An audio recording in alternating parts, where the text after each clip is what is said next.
राधे राधे, जय श्री कृष्णा। रेणु पाठक चैनल में आपका स्वागत है। प्रातः काल में इन माघ मास की कथाओं का वर्णन सुन रहे हैं तो आपको पता होगा।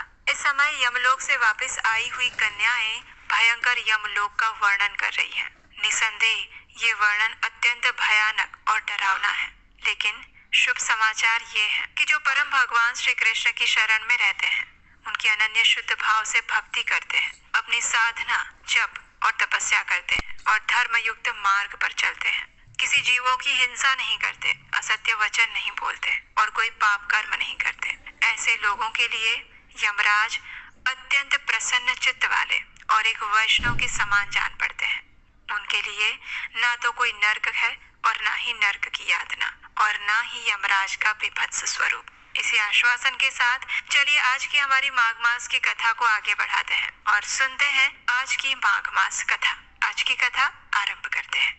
यमलोक से वापस आई हुई कन्याओं ने सबसे पहले यमलोक के मार्ग का वर्णन किया। उसके बाद उन्होंने वहां पर रहने वाले जीवों के बारे में बताया, किस प्रकार से उन्हें कौन कौन से कष्ट भुगतने पड़ते हैं। और अब आज की कड़ी में ये कन्याएं बताएंगी कि उन्हें किस प्रकार के नर्क में जाना होता है और नर्क के कितने प्रकार है, कौन से पापी जीव किस नर्क में जाते हैं।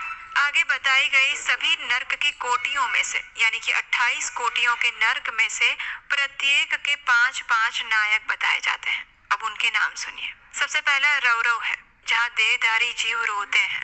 दूसरा महारौरव है, जिसकी पीड़ाओं से बड़े बड़े जीव भी रो देते हैं। तीसरा दम, चौथा शीत और पांचवा उष्ण है। ये प्रथम कोटि के 5 नायक माने गए हैं।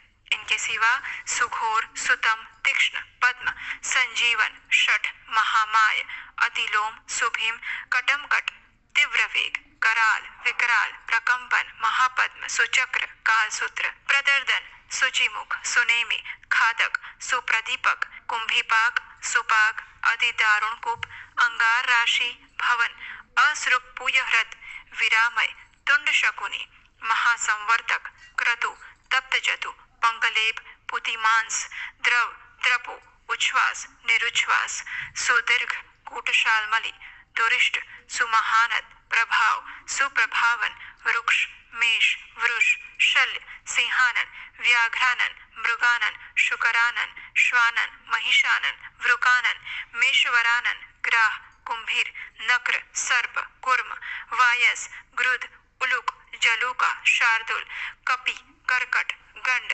पुतिवक्त्र, रक्ताश, पुतिमृत्तिक, कणाधूम, तुषाग्नि, कृमिनिचय, अमेय, अप्रतिष्ठ, रुधिरान्न, स्वभोजन, लालाभक्ष, आत्मभक्ष, सर्वभक्ष, सुदारुण, संकष्ट, सुबिलास, सुकट, संकट, कट, पुरिश, कटा, कष्टदायिनी वैतरणी नदी, सुतप्त लो अंकुश, अयशंकु, प्रपूरण, घोर, असितालवन, अस्थिभंग, प्रपीड़क, नील यंत्र, अतसी यंत्र, इक्षु यंत्र, कोट, अंश प्रमर्दन, महाचूर्णी, सुचूर्णी, तप्त लोहमयी शिला, क्षुरधारा पर्वत, मल पर्वत, मूत्रकूप, विष्ठाकूप, अंधकूप, पूयकूप, शातन, मूस लोलुखल, यंत्रशिला, शकट लांगल, तालपत्रा सिवन, महामशक मंडप, सम्मोहन, अतिभंग, तप्तशूल, अयोगुण, बहुत दुख, महादुख, कश्मल, शमल, हलाहल, वीरूप, भीमरूप, भीषण, एकपाद, द्विपाद, तीव्र और अवीची। ये अवीची जो है वो अंतिम नर्क है और इस प्रकार ये क्रमशः 5-5 के 28 समुदाय बताए जाते हैं और एक एक समुदाय एक एक कोटि का नायक होता है। रौरव से लेकर अवीची तक कुल 140 नर्क माने गए हैं। इन सब में पापी मनुष्य अपने अपने कर्मों के अनुसार डाले जाते हैं और जब तक भांति भांति की यातनाओं द्वारा उनके कर्मों का भोग समाप्त नहीं हो जाता, तब तक वे उसी में पड़े रहते हैं। जैसे सुवर्ण आदि धातु जब तक उनकी मैल ना जल जाए तब तक आग में तपाई जाती है, उसी प्रकार पापी पुरुष पाप क्षय होने तक नरकों की आग में शुद्ध किए जाते हैं। इस प्रकार क्लेश सहकर जब वे प्राय शुद्ध हो जाते हैं, तब शेष कर्मों के अनुसार पुनः इस पृथ्वी पर आकर जन्म ग्रहण करते हैं। तृण और झाड़ी आदि के भेद से अनेक प्रकार के स्थावर होकर वहाँ के दुख भोगने के बाद पापी जीव कीड़ों की योनि में जन्म लेते हैं। फिर कीट योनि से निकलकर क्रमशः पक्षी होते हैं। पक्षी रूप से कष्ट भोगकर मृग योनि में उत्पन्न होते हैं। वहाँ के दुख भोगकर अन्य पशु योनि में जाते हैं।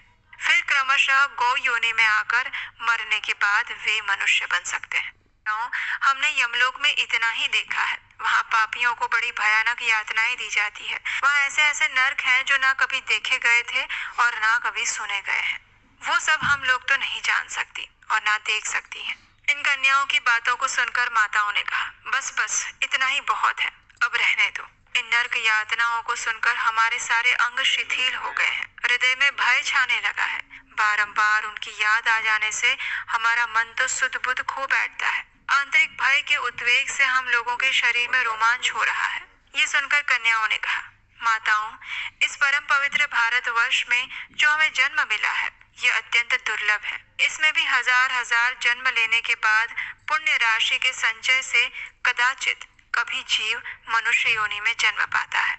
लेकिन जो माघ मास में तत्पर रहने वाले हैं, माघ मास में प्रातःकालीन स्नान करते हैं, उनके लिए कुछ भी दुर्लभ नहीं है। उन्हें यहाँ ही परम मोक्ष मिल जाता है और पर्याप्त भोग सामग्री भी सुलभ हो जाती है। भारतवर्ष को कर्म भूमि कहा जाता है। अन्य जितनी भी भूमियां हैं वे भोग भूमि बताई जाती हैं। लेकिन यहाँ पर यति तपस्या और याजक यज्ञ करते हैं और यही पारलौकिक सुख के लिए श्रद्धा पूर्वक दान दिए जाते हैं।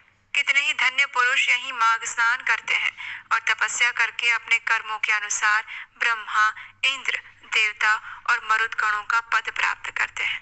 ये भारतवर्ष सभी देशों से श्रेष्ठ माना गया है क्योंकि यहीं पर मनुष्य धर्म और स्वर्ग और मोक्ष की सिद्धि कर सकते हैं। इस पवित्र भारत देश में क्षण भंगुर मानव जीवन को पाकर जो अपने आत्मा का कल्याण नहीं करता, उसने अपने आप को ही ठग लिया है। मनुष्यों में भी अत्यंत दुर्लभ ब्राह्मणत्व को पाकर जो अपना कल्याण नहीं करता, उससे बढ़कर मूर्ख कौन होगा। कितने ही काल के बाद जीव अत्यंत दुर्लभ मानव जीवन प्राप्त करता है। इसे पाकर ऐसा करना चाहिए जिससे कभी नर्क में न जाना पड़े। देवता लोग भी यही अभिलाषा करते हैं कि हम लोग कब भारतवर्ष में जन्म लेकर माघ मास में प्रातः काल किसी नदी या सरोवर के जल में गोते लगाएंगे। देवता ये गीत गाते हैं कि जो लोग देवत्व के बाद स्वर्ग और मोक्ष को प्राप्ति के मार्गभूत भारतवर्ष के भूभाग में मनुष्य जन्म धारण करते हैं, वे धन्य हैं। हम नहीं जानते कि स्वर्ग की प्राप्ति कराने वाले अपने पुण्य कर्म के क्षीण होने पर किस देश में हमें पुनः देह धारण करना पड़ेगा।